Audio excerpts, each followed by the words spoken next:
You ever notice how some stories never go away, and others never fully arrive? The Epstein files were supposed to be one of those full revelation moments, a pile of documents so big and so damning that it would finally answer every question about who Jeffrey Epstein really was and how his network operated, who in power helped him, enabled him, or looked the other way.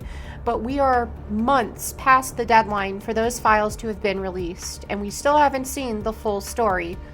In late 2025, Congress passed a law called the Epstein Files Transparency Act, and it was signed by Donald Trump himself, with the requirement that the Department of Justice release all of the unclassified Epstein documents within 30 days. December 19th, 2025 was supposed to be the big day, the deadline for full disclosure, but that date came and it went, and only a tiny fraction has even been released. We're talking less than 1% of the actual documents.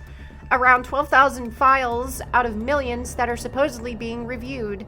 That means there are millions of pages, potentially 2 million or more, still sitting behind closed doors. The Justice Department insists that the delay is because it needs to protect victims' identities and redact sensitive details, which is valid to a point. But if that were truly the priority, you'd expect a rapid release of innocuous material and transparent reporting about what's being withheld and why. Instead, lawmakers are waiting on even a mandated summary of what's been redacted and why, required by the law itself.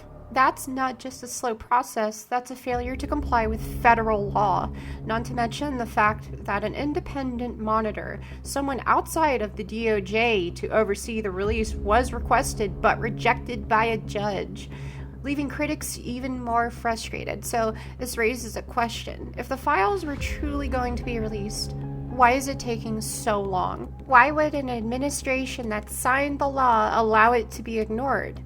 Some critics, including lawmakers from both parties, are already calling this delay unacceptable. Some commentators have openly asked who the Justice Department is protecting by slow-rolling this release.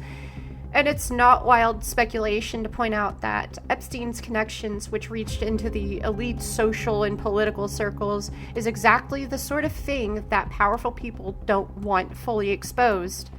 It's one thing to process millions of pages. It's another thing entirely when political pressure meets public accountability. There's also been clear evidence of new and existing correspondence coming out through other routes, like emails released by the House Oversight Committee that reference Epstein talking about interactions with Trump's associates.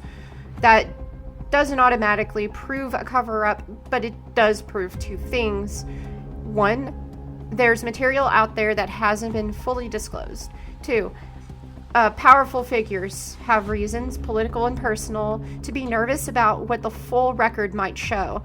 So what does that tell us about the idea that we'll get the full story? Right now, the legal obligation exists on paper. The statutory deadline has passed. The public is left waiting. Meanwhile, lawyers, lawmakers, and victim advocates are exploring legal avenues, lawsuits, congressional pressure, court orders to force compliance. But those are long games, not instant solutions. Because here's the uncomfortable truth. The reason we might never get the full story isn't just bureaucratic delay. It's not just redactions. It's not even purely technical obstacles. It's that complete transparency would have consequences, political, legal, reputational, for people who are still very much a part of the power structure. And when transparency threatens power, it almost always loses.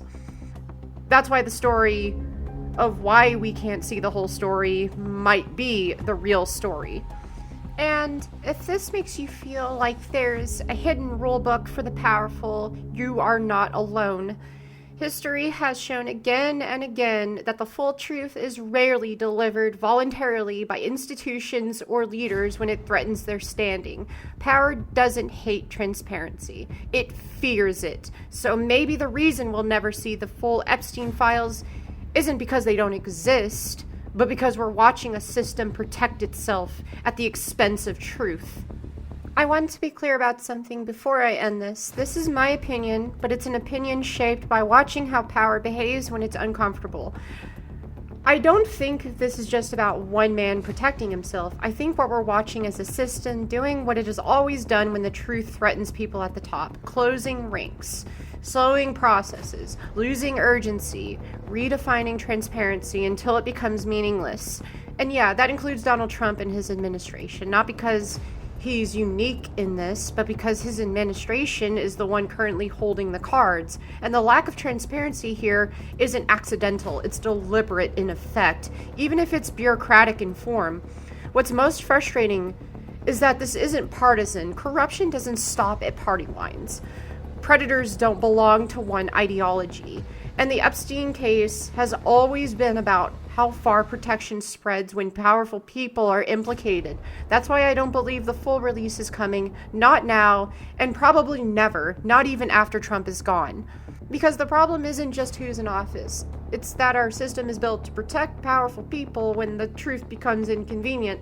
And once that protection kicks in, it doesn't matter who started it, it sustains itself. That's the part people don't like to talk about. So when transparency keeps getting delayed, when deadlines pass without consequence, when accountability turns into process instead of action, it doesn't feel like incompetence anymore. It feels like containment. And if that makes you uncomfortable, good. It should. Because the real tragedy here isn't that what we may never learn. It's what this teaches us about those whose lives matter when power is on the line. Anyway, I'm gonna stop right there. That's just where I land on everything. And if you've been watching this long, thank you for taking the time to watch or listen, and for sitting with something that isn't easy or satisfying. If you have thoughts, disagreements, questions, I'm genuinely interested in hearing them. This is very important stuff we're talking about. Just take care of yourselves, and I'll see you in the next one.